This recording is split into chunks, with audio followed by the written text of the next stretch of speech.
Oui, bonjour. Eh bien, aujourd'hui, comme d'habitude, j'essaye toujours d'être dans le progrès et de voir un petit peu le futur avec les chevaux, tout en restant très classique.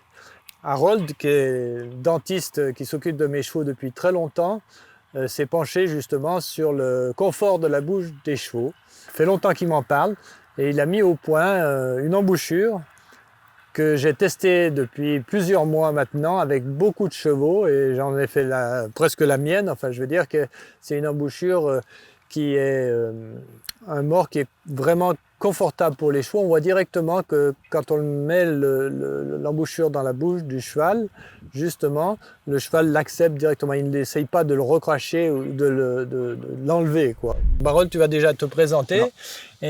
Parce que toi, tu as fait combien de temps que tu... Donc moi, ça fait 20 ans que je suis technicien dentaire équin. Je m'occupe des soins dentaires des chevaux, un petit peu partout en France, même un petit peu à l'étranger aussi.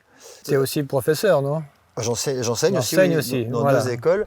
Le confort du cheval, pour toi, c'est important. C'est important. Pour la performance aussi. C'est-à-dire que je m'occupe de gens qui cherchent la performance avant tout, et le confort et le bien-être du cheval. Il y a des choses traumatisantes qu'on voit dans la bouche des chevaux, et sur lesquelles on ne peut pas tellement intervenir. C'est extrêmement délicat. Oui, toi, tu soignes, quand tu vois un cheval, tu le soignes et tu vois ça, mais tu sais qu'il y a un élément extérieur qui vient, que tu ne peux pas gérer. Et voilà. En fait, Harold, toi, ce que tu cherches, c'est quand même de rechercher le confort. Et le cheval, c'est vraiment une passion, une envie que tu as eue de faire un mort comme ça, etc. Voilà.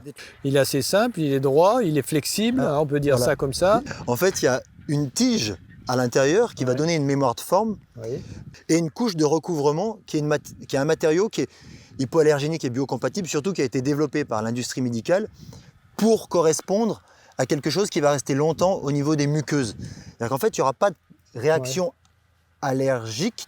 C'est pas du plastique, c'est pas du... Voilà, c'est un polymère issu de l'innovation médicale. C'est-à-dire que c'est fait pour que ça fonctionne bien au niveau des muqueuses. C'est-à-dire qu'ils l'appellent le mort-carotte, certains, parce que le cheval vient plus facilement chercher son embouchure pour avoir un mode de communication avec le cavalier.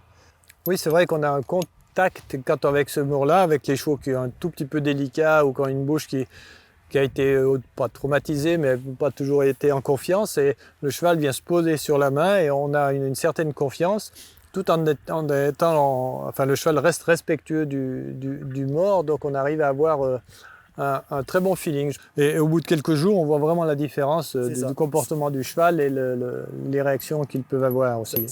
J'avais vu l'autre jour une jument qui était un peu délicate avec un mort en fer et elle était dans le box juste avec l'embouchure, il n'y avait pas de cavalier dessus et la jument elle mastiquait son mort en fer, etc. Je dis bon, enlève-lui ça, on va lui mettre ça, on va voir. Et là directement, pouf, fini, plus du tout l'envie de se débarrasser.